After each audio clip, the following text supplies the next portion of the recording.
Ah vous, monsieur Odoul, vous semblez moins serein aujourd'hui. Je ne saurais dire si cela est dû à votre mise en examen pour recel de détournement de fonds publics dans l'affaire des assistants du FN au Parlement européen. Ça doit être ça, l'exemplarité des élus. Peut-être que votre nervosité et votre agressivité sont-elles liées à l'attentat commis contre la mosquée de Bayonne par un ancien militant de votre parti. Rassurez-vous, nous, ici, nous ne ferons pas d'amalgame. Il y a peut-être une autre explication à votre pâleur du jour. Vous vous êtes rendu compte que vous êtes allé trop loin la dernière fois lors de notre dernière assemblée plénière et que vous avez choqué les habitants de notre région. Il paraît d'ailleurs que vous avez aussi choqué les dirigeants de votre propre parti qui pensent, je cite, qu'au Conseil régional de Bourgogne-Franche-Comté, il y a un quota de dingos un peu plus élevé qu'ailleurs. Nous ne nous habituons pas au manque de respect qui caractérise vos interventions. Cette façon de dénigrer, de salir, de mettre en cause, d'abîmer. Nous sommes dans un débat démocratique, on peut ne pas partager les mêmes idées, mais la façon dont vous interpellez la présidente de région, dans des termes extrêmement violents, obsession, idéologie, c'est pas le débat démocratique, ça. On voit ce que vous dites vous-même de la laïcité, c'est quand même une vaste blague. C'est vous qui écrivez à la présidente de région pour demander qu'il y ait des crèches dans l'hôtel de région, en disant que la naissance du Christ fait partie de notre identité. Donc c'est une imposture à tous les étages. La défense des précaires, quand on voit qu'à Hayange, le maire s'en prend au secours populaire, le respect de la démocratie,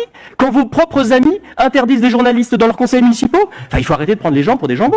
Vous déroulez votre propos de manière insupportable, vous êtes les cadors des plateaux télévisés, les cadors des tribunes, mais sur le terrain, vous êtes des nains, parce que tous ceux que vous prétendez défendre, ils vous voient quand? Est-ce que vous étiez à Cône quand la clinique va mal? Est-ce que vous êtes allé voir les salariés d'Altifort? On vous croise parfois dans les cours de ferme? Donc vous êtes fort ici, là, devant le micro, devant les caméras, pour faire des posts Facebook, pour faire peur à tout le monde, pour attiser l'incendie, pour inquiéter toujours et encore. Mais quand il s'agit de proposer des solutions, puisque vous êtes l'alternative, il y a quoi? Il y a rien, monsieur Odoul. Parce que vous vous nourrissez de la misère, vous instrumentalisez des gens, vous ne vous occupez pas d'eux, vous faites votre business politique, votre goût immodéré pour les unes de journaux, votre passage par le Parti Socialiste, par l'UDI, et maintenant le Rassemblement National, ça donne du crédit à un engagement, ça? C'est être en haut de l'affiche, en disant n'importe quoi, sur n'importe quel ton, en choquant, en proférant des contre-vérités insupportables, même dans les chiffres vous êtes mauvais, mensonges, agression, irrespect, ça fait pas une alternative, ça. On en a eu l'exemple la dernière fois avec la laïcité prétendue défendue par vous, c'était juste du racisme au petit pied. Votre incapacité à supporter